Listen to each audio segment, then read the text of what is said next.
Hi, I'm Rich Torrey. Welcome to another Level Up Cartooning. All you ever need to follow along with me is a pencil and paper. It doesn't get any easier than that, right? Today we're going to wrap up our series of the human characters from Hanna-Barbera's Scooby Doo series. We've already drawn Shaggy Rogers, Velma Dinkley, Fred Jones. Today we're going to draw Daphne, whose full name is Daphne Blake. Beautiful, enthusiastic, and eager to help, Daphne is the fashion-loving member of the Mystery Inc. gang, but despite her glamorous appearance, Daphne often finds herself in danger. As we did with the others, we'll be drawing two drawings of Daphne, front-facing and profile, so you can get a good feel for what she looks like, okay? But before we get started, make sure you hit the thumbs up and the subscribe button, as it helps this channel to grow, and hit the bell so you never miss a lesson, okay? So let's draw the glamorous Daphne Blake from Scooby Doo.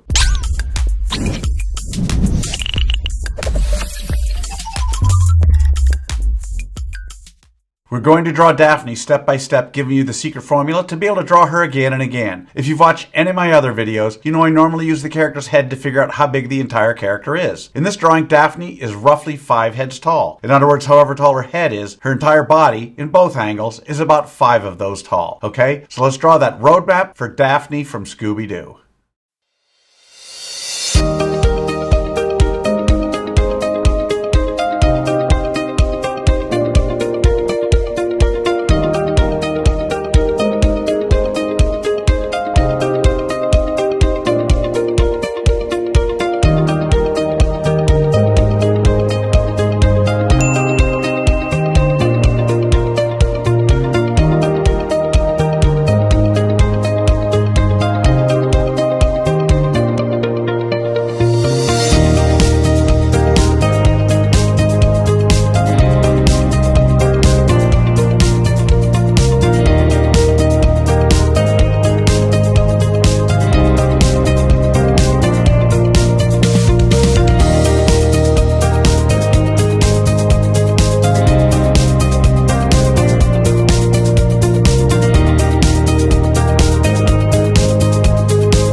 So there's our roadmap for Daphne. Now we're on to step 2. In this step, we do what I call roughing out the features. I'm going to remind you that until the third and final step, you want to draw as light as possible. You'll see that I use guidelines to help you to know where to put Daphne's eyes, nose, mouth, and some of the other things. We don't want those guidelines in the final drawing. So you want to draw them light enough to be able to erase them easily. Okay? So let's rough out the 2 angles of Daphne from Scooby Doo.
Okay, so there are the roughed out features of Daphne Blake. So now with the roadmap done and the features roughed out, it's time for that final step. In step 3, we get to have fun. We get to draw in the final details of our 2 poses of Daphne. We don't have to guess where to put things because we've already done all the hard work to figure that out. As I often say, I want you to be present. And what I mean by that is you don't want to just mindlessly retrace over the lines you've already drawn. As you're drawing that final line, you want to be thinking about it and how you might improve it. Stay vigilant until the very end, okay? So let's draw in the details for Daphne.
And that's how you do it.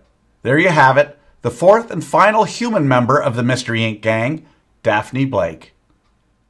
So how do you think you did? Understand if you've never drawn Daphne before, then you can't expect to have drawn her perfectly. You notice I don't spend time coloring Daphne during this video because I want my lesson to focus solely on the drawing process. Now you have the secret formula, the process for drawing Daphne, facing forward and in profile. And with that, you can draw her again and again. And by all means, color her when you're done. I promise each time you draw her, it'll be a little better and a little easier. I also promise the more you work with me, the better you're going to get at all of your cartoon characters. So I'd love to see your Daphne poses. If you can, take a picture and post it on either Facebook or Instagram. And don't forget to include the hashtag #LevelUpCartooning. I hope you had as much fun as I did with this one. Remember to subscribe and thanks for joining me. Until next time, keep drawing, my friends.